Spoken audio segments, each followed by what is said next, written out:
To live, you must first die. Not a physical ending, but the absolute termination of your identity, a silent execution of everything you once were. You have just signed a binding document to erase every trace of your existence from the past 20, 30, or even 40 years of your life. From this exact moment, you have no past, no family, and no right to remember the person you used to be before entering this room. The government calls it protection, but for the soul, it is an erasure. Every memory you cherish is now a liability that could get you killed. You are a ghost in the making, standing on the threshold of a world that will never recognize your true face or your real name again. The records are wiped, the databases are cleared. In the eyes of the law and the world, the person you were simply ceased to exist. A heavy silence fills the space where your life used to be. There is no going back, and there is no one left to call home.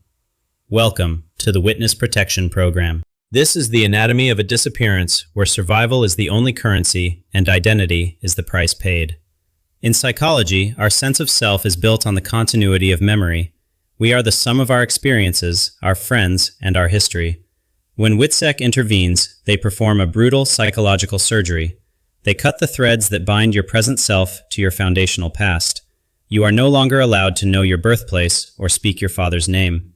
This rupture creates a terrifying void within the human psyche. To stay safe, you must incinerate your mementos. Each object burned is a piece of your soul that you are forced to abandon forever. They hand you a new life in a paper folder. It contains a new name, a new birth date, and a history that never actually happened. The emptiness is profound. You feel like a ghost inhabiting a borrowed body, wearing a skin that doesn't belong to your own history.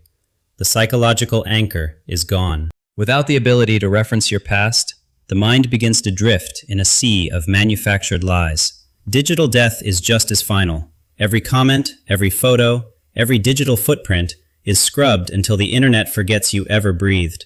Even your muscles have memory. Learning not to react to your own name is a grueling exercise in self-denial and constant mental vigilance. Time becomes a fractured mirror. You are forced to live in a perpetual present, where the past is a forbidden territory of danger. How do you heal when you cannot speak the truth? The trauma of the crime is buried under the trauma of the disappearance. The witness becomes a spectator to life. They are physically present in society, but psychologically excluded from the shared human experience of heritage. Every time you look at your new ID, it is a reminder of the lie. It is a shield that feels more like a prison cell. You can see the world, but you can never truly touch it again. The barrier of your secret is as thick as bulletproof glass. This is the death of the I. The individual is sacrificed to save the person, leaving behind a hollow shell of survival. Building a legend, a completely fabricated identity, is a complex and painful work of architectural deception that requires absolute precision. You are assigned a new location, often thousands of miles away, in a place where your accent and your face are completely alien. You must learn to speak differently. A slip of the tongue, a regional slang from your hometown, could be the breadcrumb that leads to you. Your professional history is deleted. A surgeon might become a mechanic. A teacher might become a clerk. You must unlearn your own hands. Hypervigilance becomes your new normal. Every stranger is a potential threat, and every casual glance from a neighbor feels like an interrogation. Every small-talk conversation at the grocery store is a minefield. You must lie about where you went to school and where you grew up. Safety is not built with high walls or armed guards. It is built with layers of masks that can never be removed in public. You have to study your own fake life until it becomes second nature. You are an actor in a play that never ends.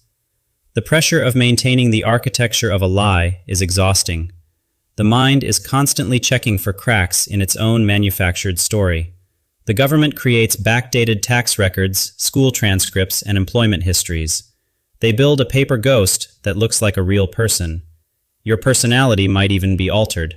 To fit the new profile, you might have to change your hobbies, your style, and your demeanor. Spontaneity is a luxury you can no longer afford. Every move is calculated. Every interaction is a performance of the highest stakes. You are being watched, for your own good, but the feeling of being monitored never truly leaves your subconscious mind. The legend must be perfect. If one person suspects the truth, the entire structure collapses and the hunt begins again. This is the architecture of survival, a life built on a foundation of secrets where the truth is the most dangerous weapon available. The greatest weight is not the fear of being found, it is the absolute, crushing loneliness of being unknown in a crowd. You cannot truly love someone when you cannot tell them who you are. Intimacy requires honesty, but for you, honesty is a suicide note. Every friendship you make is hollow. You are building relationships on a foundation of sand, knowing they could be swept away at any second. Psychologists call it compartmentalization. You build internal walls to keep your old life from bleeding into your new one, but walls create prisons. You cannot call your mother on her birthday. You cannot attend your father's funeral. You are a living ghost to those you love most. The isolation is not just physical, it is spiritual. You are the only person on earth who knows the truth about your own existence. You witness the normalcy of others as if you are a traveler from another dimension, forever barred from the warmth of genuine connection. The urge to reach out is a constant ache, but every impulse of love is checked by the cold reality of life and death consequences. They live in a paradox. They are protected by the very society they are veiledly excluded from. They are safe, yet totally alone. The silence of the house is the loudest thing in their life. It is the sound of everything they were forced to leave behind. Trust becomes a forgotten concept. When your life depends on deception, you begin to doubt the sincerity of everyone around you. The burden of the secret grows heavier with every passing year. It is a debt that can never be fully repaid or shared. Do these hands belong to the person I was, or the character I am playing? The line between the two begins to blur. Nostalgia is a dangerous drug. Remembering the smell of your childhood home is a risk that could lead to a fatal mistake. They are the ultimate outsiders. Even in their most intimate moments, there is a part of them that remains locked away in a safe. The mind is a vault of forbidden images. You spend your energy trying to forget the very things that made you who you are. To exist without a trace is to be erased by the tide of your own safety. You are alive, but you are not known. This is the true cost of justice. A life lived in the shadows of a world that has already moved on without you. Survival is a long, slow endurance test. It is the price of a second chance that feels more like a final sentence. After years of living a lie, the mask begins to fracture. The psychological toll of identity erosion starts to tear at the mind's fabric. Nightmares become a common visitor. The subconscious mind refuses to accept the deletion of the past, replaying the trauma in the dark. In a moment of weakness, they might do the unthinkable, search for their own real name on the internet, desperate for a connection. They start to wonder, if everything about my life is a fabrication, then where does my actual soul reside? Who is the me inside? The pressure can lead to a breakdown. The fake life feels like a suffocating weight that they want to scream out against. The sacrifice is not just your name, it is your peace of mind.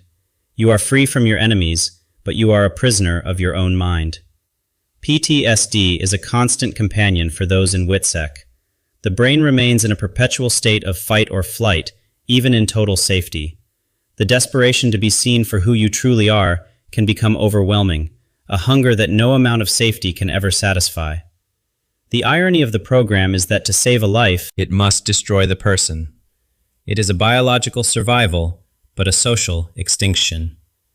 How many years can a person play a role before they forget how to be themselves? The erosion of identity is a slow, silent poison. Every second is a battle between the safety of the lie and the painful truth of the self, a battle that never truly ends. The Witness Protection Program saves people, but it kills the individual. It offers a new life at the cost of the old soul. Those who remain in the shadows are the silent heroes of justice, but they are also eternal exiles within their own country. A memory erased, a life reclaimed, but the weight of existing without a history is a burden heavier than many can imagine. The file is closed. The person is gone. All that remains is a ghost with a new name and a heart full of secrets. In the end, everyone needs a name to be remembered by. Without a name, we are just whispers in the wind of history. This is the price of the truth. This is the cost of staying alive. A life lived in the hollow space between two worlds. To be safe is to be invisible. To live is to be forgotten. This is the final, silent sentence of the protected witness.